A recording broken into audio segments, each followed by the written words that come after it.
ভাবুন তো, একটি ফুটবল ক্লাব যার জন্ম 1930 সালে, দশকের পর দশক কেটে গেছে, কিন্তু ইউরোপের বড় ফুটবল মঞ্চে তাদের নাম খুব কম মানুষই শুনেছেন।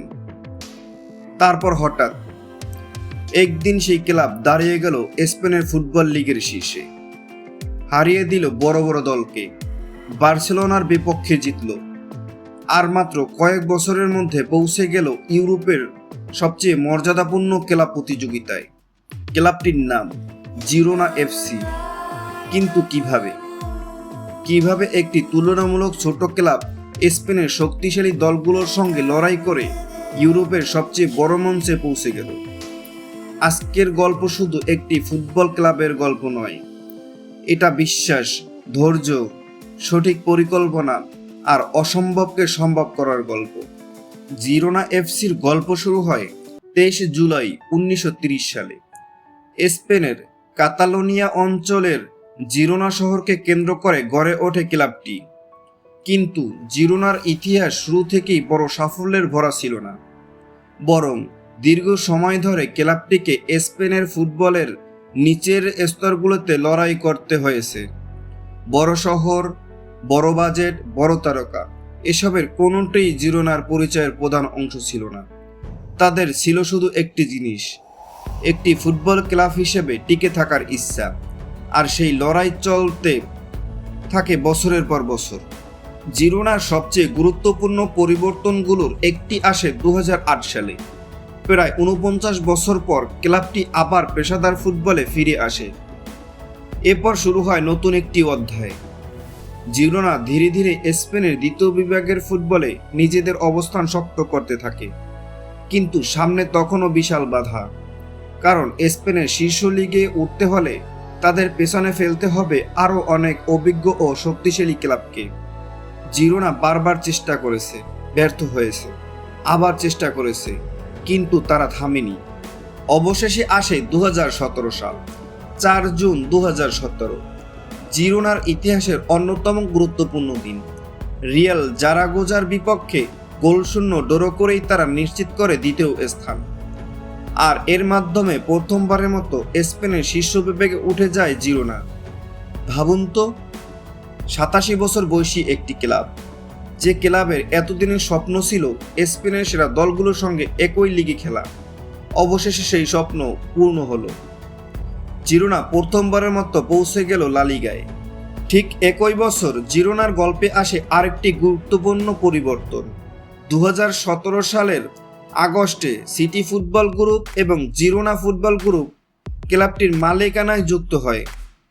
এর ফলে জিরোনা পেতে শুরু করে নতুন ধরনের অবকাঠামো, পরিকল্পনা এবং উন্নয়নের সুযোগ। কিন্তু শুধু অর্থ বা মালিকানা দিয়ে ফুটবলে সাফল্য নিশ্চিত করা যায় না।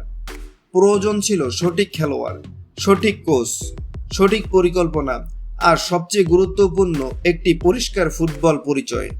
কিন্তু ফুটবল কখনোই সহজ গল্প লেখে না। লা লিগায় ওঠার পর জিরোনাকে আবার কঠিন বাস্তবতার মুখোমুখি হতে হয়। 2018-19 মৌসুমে তারা 18তম হয়ে আবার দ্বিতীয় বিভাগে নেমে যায়। একটি ক্লাবের জন্য এটা ছিল বড় ধাক্কা। কিন্তু এখানেই জিরোনার গল্প অন্যরকম হয়ে যায়। তারা ভেঙে পড়েনি, তারা আবার শুরু করলো। আর তখনই জিরোনার গল্পে প্রবেশ করেন একজন মানুষ, মিশেল সানচেস। 2021 সালের গ্রীষ্মে জিরোনা নিয়োগ দেন মিশেল সানচেসকে। আর এই সিদ্ধান্তই হয়তো ক্লাবটির ইতিহাসে বদলে দেওয়ার সবচেয়ে গুরুত্বপূর্ণ সিদ্ধান্তগুলোর একটি। মিশেল শুধু ফলাফল নিয়ে ভাবেননি, তিনি জিরোনাকে একটি নির্দিষ্ট ফুটবল পরিচয় দিতে চেয়েছিলেন। আক্রমণাত্মক ফুটবল, বল দখলে রাখা, দ্রুত পাসিং আর ভয় না পাওয়া। কিন্তু শুরুটা সহজ ছিল না। জিরোনাকে আবার লা লিগায় ফিরতে হলে খেলতে হয় উত্তরণের নির্ধারণী ম্যাচ। 2022 সালের 19 জুন টেনেরিফকে হারিয়ে জিরোনা আবারও পৌঁছে যায় স্পেনের শীর্ষ বিভাগে। এবার তারা শুধু ফিরে আসেনি, তারা ফিরে এসেছিল আরও বড় স্বপ্ন নিয়ে। 2022-23 মৌসুমে জিরোনা লা লিগায় 10ম স্থানে শেষ করে। কিন্তু পরের মৌসুমে যা ঘটেছিল তা কেউ হয়তো কল্পনাও করেনি।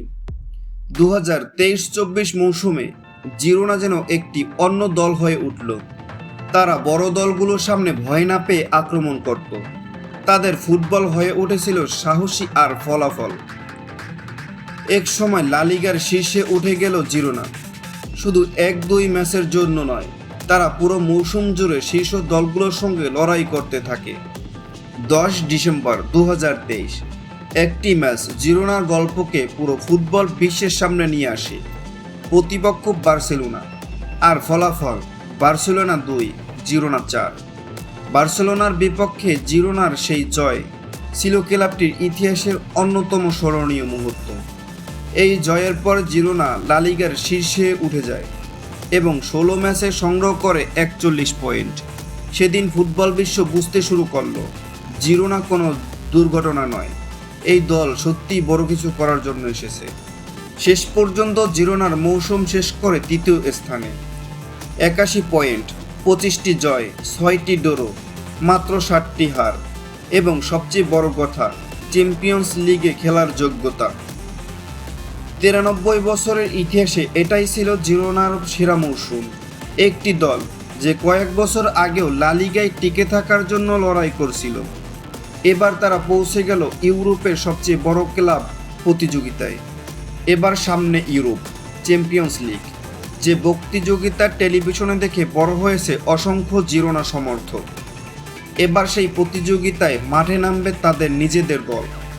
2024-25 মৌসুমে জিরোনা প্রথমবার চ্যাম্পিয়ন্স লিগে খেলল। প্রথম ম্যাচে তাদের প্রতিপক্ষ ছিল প্যারিস সেন্ট জার্মেন। ম্যাচটি তারা 1-0 গোলে হারে। এরপর ফেয়েনুর্দের বিপক্ষে জিরোনা করে তাদের প্রথম চ্যাম্পিয়ন্স লিগ গোল। হয়তো ইউরোপীয় যাত্রাটা নিখুঁত ছিল না, কিন্তু জিরোনার জন্য আসল বিষয় ছিল অন্য কিছু। তারা সেখানে পৌঁছেছিল যেখানে কয়েক বছর আগেও পৌঁছানো ছিল কেবল একটি স্বপ্ন। জিরোনার গল্প আমাদের একটি বিষয় শেখায়, বড় হতে হলে সবসময় বড় হয়ে শুরু করতে হয় না। কখনো কখনো শুরুটা হতে পারে খুব ছোট্ট, একটি ছোট্ট শহর, একটি ছোট্ট ক্লাব, সীমিত সুযোগ আর একটি বড় স্বপ্ন। জিরোনা 1930 সালে যাত্রা শুরু করেছিল। দশকের পর দশক কেটে গেছে, ব্যর্থতা এসেছে, পতন এসেছে, আবার ফিরে আসতে হয়েছে, কিন্তু তারা থামেনি। 2017 সালে প্রথমবার লা লিগা, পতনের পর 2022 সালে আবার ফিরে আসা, আর মাত্র 2 মৌসুমের পর লা লিগায় তৃতীয় স্থান, 81 পয়েন্ট আর চ্যাম্পিয়ন্স লিগ। এটাই ফুটবল। এখানে সবসময় সবচেয়ে বড় বাজেটের দল জেতে না, কখনো কখনো জিতে যায় বিশ্বাস, পরিকল্পনা, ধৈর্য আর একটি দল যারা অসম্ভবকে সম্ভব করার সাহস রাখে।